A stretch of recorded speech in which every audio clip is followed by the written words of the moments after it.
Alright, magandang umaga sa lahat po ng mga OFW yung tagapakinig. At this very moment po, pag-usapan natin ang kailangan po para sa pagkuha ng OEC sa Pilipinas.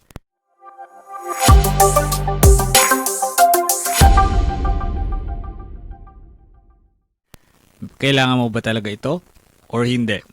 Makakuha ka ba ng OEC kung wala ka neto? Tingnan natin. Ayon po sa pinakabagong o sa existing na nangyayari at kailangan ho ng mga Pilipinong manggagawa para makakuha ho ng OEC at makabalik sa abroad, kinakailangan ho talaga natin magkaroon ng verified contract.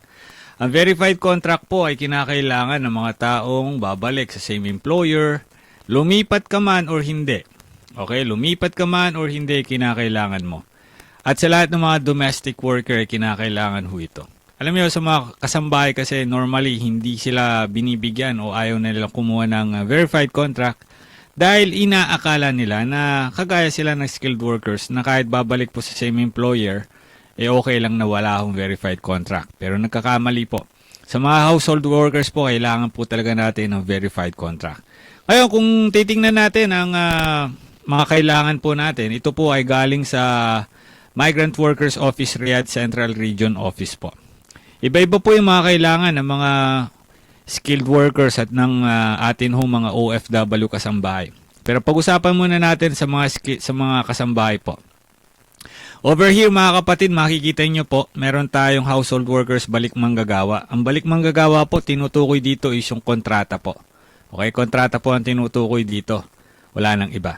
Ang mga requirements po, siyempre kailangan ng valid passport, stamp entry, visa, valid ikama, employer national ID, exit re-entry visa or copy ng ticket. So, madaling sabi, kailangan po kasama nyo rin ang employer ninyo. Kasi kung hindi nyo po kasama to, paano po pipirmahan ang inyong kontrata? Dapat pareho po kayo may pirma dito.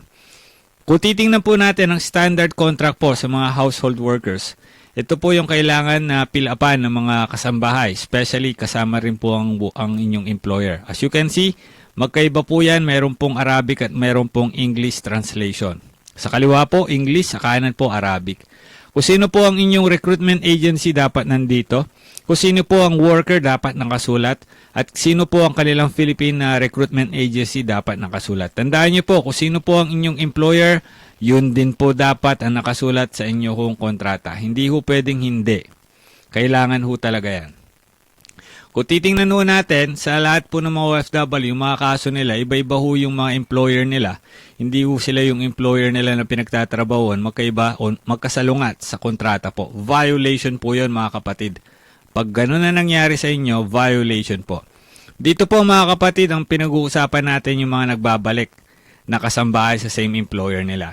Ito po ay kailangan para huma-issuean ng OEC. Pero may mga pagkakataon po na nakakakuha rin po ng exemption ng mga OFW kasambahay sa OEC gamit po ang online platform ng DMW. So sila po yung mga nagde-declare na same company rin po, same employer. Same goes with the skilled workers. Okay? Sa mga skilled workers naman po, ganun din po, halos pareho lang din po ang kailangan. Nagkaiba lang dito na wala ho yung ikama ng inyo pong mga employer. Importante po dito makakuha ninyo ito.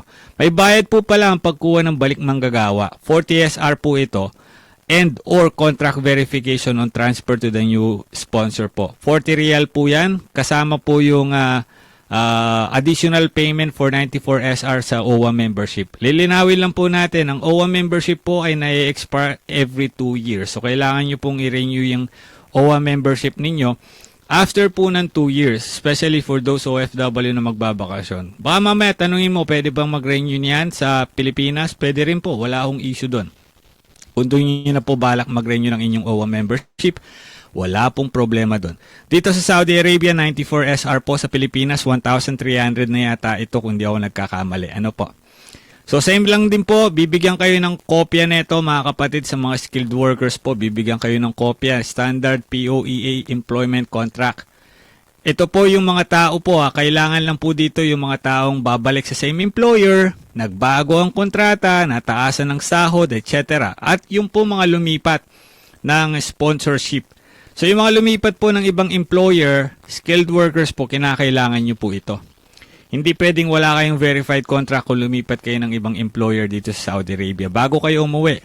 Otherwise, hindi kayo makakabalik sa abroad. Mangyari ng ganito, kung gusto mo ng patunay, marami tayong patunay sa ganyan. Hindi ho sila nakabalik kasi hinanapan ho sila ng verified contract. Iba na po yung dinideclare nila na kumpanya from the beginning po at nung pagbalik nila sa Pilipinas, iba na yun. So, kailangan po talaga ng verified contract when it comes sa skilled workers na lumipat o nag-transfer ng ibang kumpanya dito sa Saudi Arabia. Tandaan niyo po yung Kiwa o yung GOSI contract ninyo. Basta ito ay pasok sa POEA Standard Employment Contract, yung nakasulat dito. Nasa minimum sahod po na aprobado rin po ng POEA ay papayagan pong i-verify o i-certify po ng MWO dito sa Saudi Arabia.